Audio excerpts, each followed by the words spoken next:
Hello, my lovelies, and welcome to the NPC Reviews. Life is full of interesting comings and goings. People meet, people part, some people stick around, and other people you wish would part.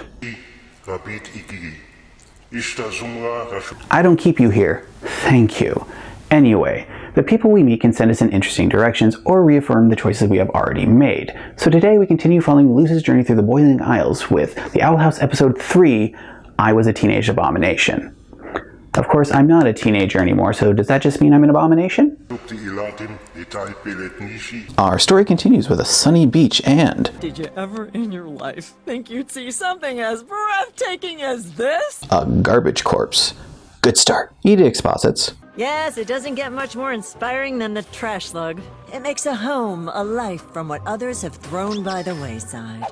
Until, blam!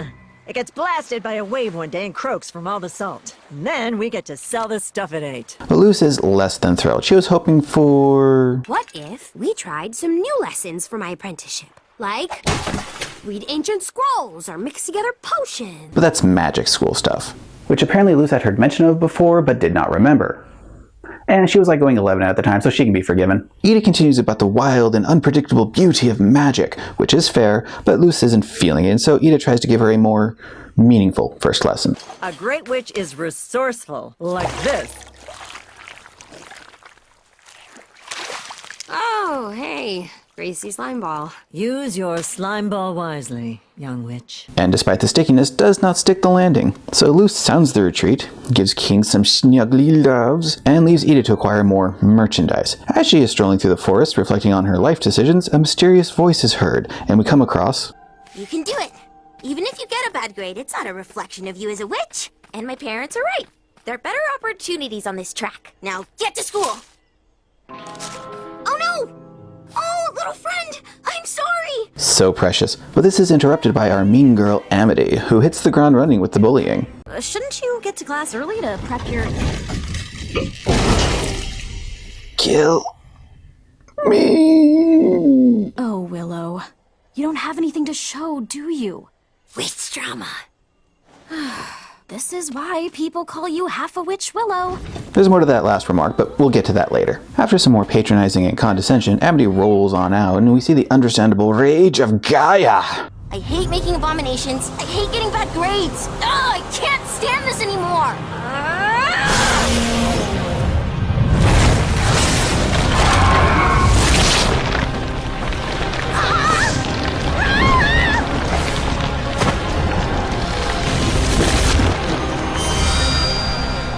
Meanwhile, back at the beach, Ida is gathering some eggs. Wait, the Owl House is on Disney Plus now. Baby Yoda, no! Ew. King starts heckling Ida about losing Luce, to which Ida scoffs at the idea, and in his pride, King bets Ida that he can be a better teacher than her. The terms: King can teach a trash slug to be a loyal minion, to the victor goes Luce, and to the loser, shame. Yay, B-plots! Our first fateful meeting occurs as, despite her angered frustration, Willow calls it off when someone gets caught up in it, and quickly surmises that Luce is a human. Surprise and fascination envelops the young woman, but school calls. Introductions are made, and Luce geeks out over magic school, but realizes that Ida wouldn't be into her going. Willow wants a passing grade, and so Luce comes up with... Make me your abomination. I'll get you a good grade, and you can get me into magic school. It's fiendishly clever. After some consideration, the bargain is struck. Thus, the Boiling Isles expand to include Hexite School of Magic and Demonics. I knew academia as hell, but oh dear. Anyway, our second fateful meeting occurs with... Did you know that humans nail barbed wire to their kids' teeth? But why? Maybe to make them magnetic. A young human aficionado who quickly picks up on the human in the pot. He's the president of the Human Appreciation Society. Most witches wouldn't be able to recognize a human right away, but Augustus is an expert. After receiving a human nickname, his life is complete, and now it's time for class. Back at the Owl House, King goes about his training, much to Ida's amusement, but King plants the eggs of doubt. Well, I haven't seen your student in forever. For all we know, she's not even loyal to you anymore. Ha ha ha, you wish. But yeah, where is she? Meanwhile, back in class, the professor is not impressed with the student's performance. After threatening some extra homework if the next abomination is a failure, Amity, with all smugness, tries to go next. Was she trying to save everyone from extra homework or show off? But the professor wants to save her for last and calls upon Willow. After the half-a-witch comment is cancelled out by Luz, they take the floor and wow the professor. I may be your abomination, but you're my abomination. I'm sorry. This is still one of my favorite jokes of the whole show.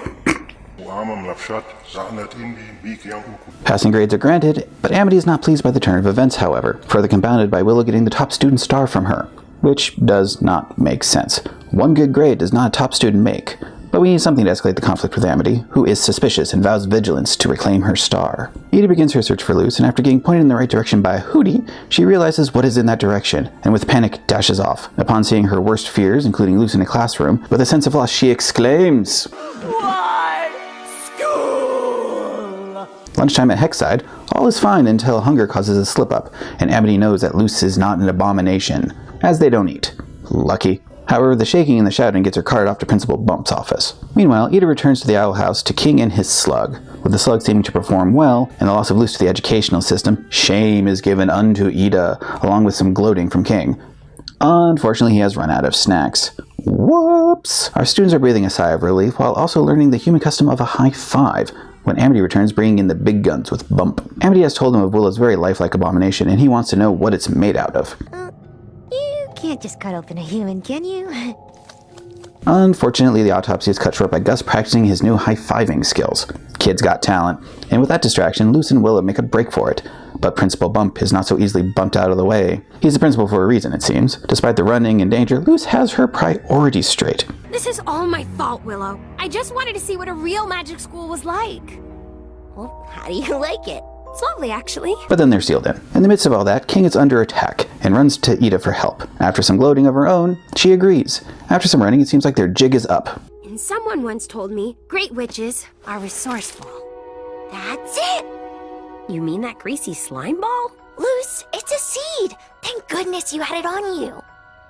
Yeah, thank goodness someone told me to hold on to it. And with Chekhov's seed, the might of a druid protecting her friend is unleashed. Even Bump is caught off guard. The barrier falls, but Amity is undaunted by the foliage of fury. Young woman needs to chill, but more on that later. They continue to flee, but they seem to be pinned down, and they have this heartfelt moment. Get out of here! No, I'm not leaving you. I may get detention, but you'll get dissected! A very good point, and with that, Willow deposits her new friend to safety. Very touching. And knowing Ida can save Willow, Luz goes for help. They're dealing with the slug at the moment, but with some luring and Chekhov's salt, deal with King's erstwhile son and reconcile. Then to be distressed hugged by Luz crying for help. Luckily it's not needed, as Willow runs up with the good news of Bump being so impressed with her that she was switched to the plant track. Unfortunately, Luz is banned from Hexside, although there is this offer. But we could come here and teach you what we learned. Huh, that would be nice. But I have a pretty great teacher already. Yeah, that's right. Luz is my student. Back off, Academy twerps. Baby's first wanted poster. ¿Por qué no los dos? Ciertamente. And with a touching head pat and a high-five stinger from Gus, the episode ends.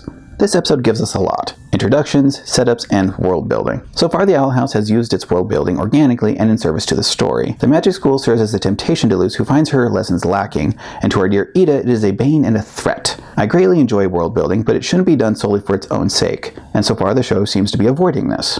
Those prominent figures from the intro credits are finally here, and they're good. Gus is dorky but endearing, who fits into his supporting role nicely. I hope we get more on him at some point. Amy presents herself well as the bully character under the guise of wanting to help. Patronizing is an interesting change than simple aggression and condescension. Also, she never does anything so bad that a character arc towards betterment and acceptance would be out of place. Between that and her place alongside Gus and Will in the credits, implications are that there is more in mind for her in the future. Also, being ambitious in your academics is one thing, but she wanted that badge a bit too much. This suggests that there is someone in her life, possibly an authority figure, pushing the young woman to an unhealthy degree. Principal Bump also strikes an impressive image. I mean, how many people can wear an imp for a hat and make it work? He also seems to be a reasonable authority figure. He only really got involved once allegations of cheating came up, and in the end he switched Willow to a track where she would excel. On first glance he may not seem approachable, but he's not unyielding. Sure, he banned Luz, but she was trespassing. As for Willow, she is adorable and precious and no one to be trifled with. She knows to vent her frustrations, but also knows not to let it spill onto others. Hers is a grounding influence, you could say.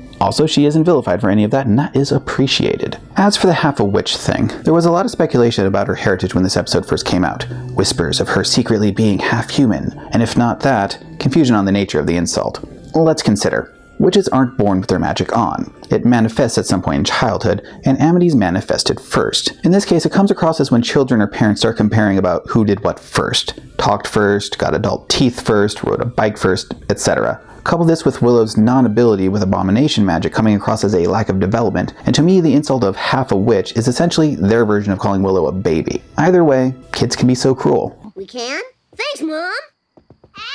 Regarding Ida and Luz, this episode demonstrates the continued growth of their relationship. Ida realizes she can't take Luz for granted, and that she does in fact want to teach her. Where the last episode shows Ida's good nature as a person regarding Luz's safety, here we see Ida is becoming attached. But the episode also lays the groundwork for future conflict. Ida is unstructured in her approach, and this might not mesh well with how Luz might need to be taught. More to see. The big takeaway here, though, is knowledge versus wisdom. Ida has a lot of knowledge, but also the wisdom to apply it, and that is what she teaches to Luz, and which saves the day. As mentors are ones who pass along their perspective and experience, Ida has made a good start of it. How this meshes with her future lessons will be interesting to see, and for now, her character journey is fully on. Hey, what is this? I never understand when you do this. Some minor early series nitpicks aside, this is a strong episode with themes of resourcefulness and understanding that needs to be seen. It introduces much and sets a lot of things in motion. It should not be skipped. Also, why does Ida not understand hugs? Why is she so deprived? She's wonderful. Luz and friends better give her a vigorous hugging until she understands affection. And then keep doing it. That's all for now, my lovelies. So until next time, fare thee well.